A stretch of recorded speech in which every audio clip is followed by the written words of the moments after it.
Hi friends, ఈరోజు ఎర్రపప్పు బీరకాయ కర్రీ ఎలా చేయాలో చూద్దాం. కావాల్సిన పదార్థాలు: ఎర్రపప్పు ముందుగానే నానబెట్టుకోవాలి ఒక అరగంట ముందు. తర్వాత బీరకాయ కట్ చేసుకోవాలి. పచ్చిమిర్చి, టమాటా, కరివేపాకు, ఉల్లిపాయలు, ఇంకొంచెం కొత్తిమీర ఇవన్నీ కట్ చేసుకొని పక్కన పెట్టుకోవాలి.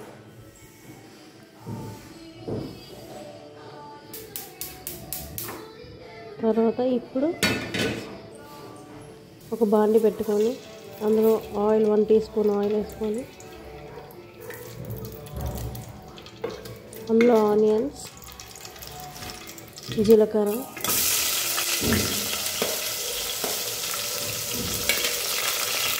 వేసుకోవాలి. తర్వాత అందులో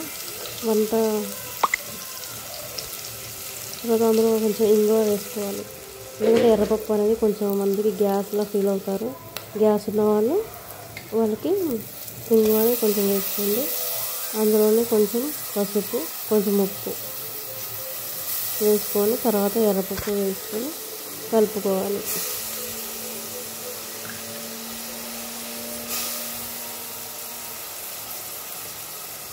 కొంతమందికి అలా గ్యాస్ ఉంటుంది కాబట్టి అలా గ్యాస్గా ఉన్నప్పుడు ఇంగువ అనేది కొంచెం వేసుకుంటే బాగుంటుంది. అది ఎర్రపప్పుని కొంచెం రెడ్గా బ్రౌన్ కలర్ వచ్చేంత వరకు మనం ఉడకబెట్టుకోవాలి. తర్వాత అల్లం వెల్లుల్లి పేస్ట్ వేయాలి. అల్లం వెల్లుల్లి పేస్ట్ పచ్చి వాసనంత వేయంత వరకు కలుపుకోవాలి. ఎర్రపప్పు కొంచెం బ్రౌన్ కలర్ వచ్చిన తర్వాత అప్పుడు బీరకాయ ముక్కలు వేసుకోవాలి. బీరకాయ ముక్కల సైజు కొంతమంది చిన్నది కట్ చేసుకుంటారు, కొంతమంది పెద్దది కట్ చేసుకుంటారు. అది మన ఇష్టం. అందులోనే పచ్చిమిర్చి వేసుకోవాలి.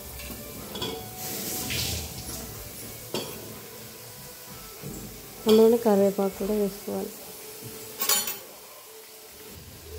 వేసుకొని ఈ యొక్క బీరకాయ మగ్గేంత వరకు మనం మూత పెట్టుకొని కలుపుకొని మూత పెట్టాలి.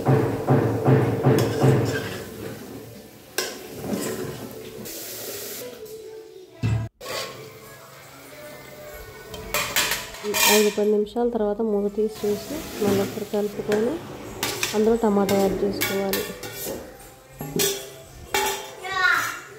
టమాటాతో పాటు కావాల్సినంత కారం, ధనియాల పౌడర్, ఉప్పు వేసుకోవాలి. ధనియా పౌడర్ని మన ఆప్షన్ వేసుకోవచ్చు, లేదు. అది అలాగే పెట్టేసి 5-10 మినిట్స్ టమాటాలు బాగా మగ్గిన తర్వాత మొత్తం కలుపుకోవాలి ఒకసారి.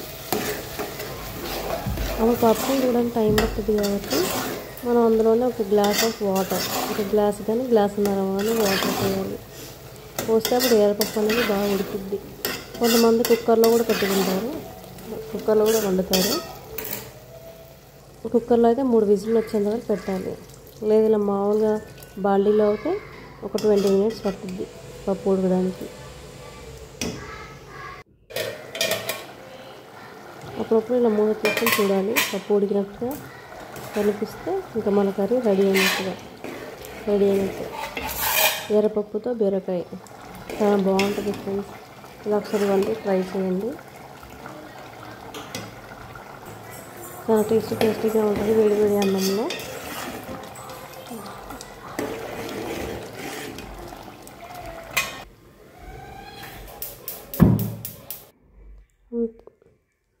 Thanks for watching.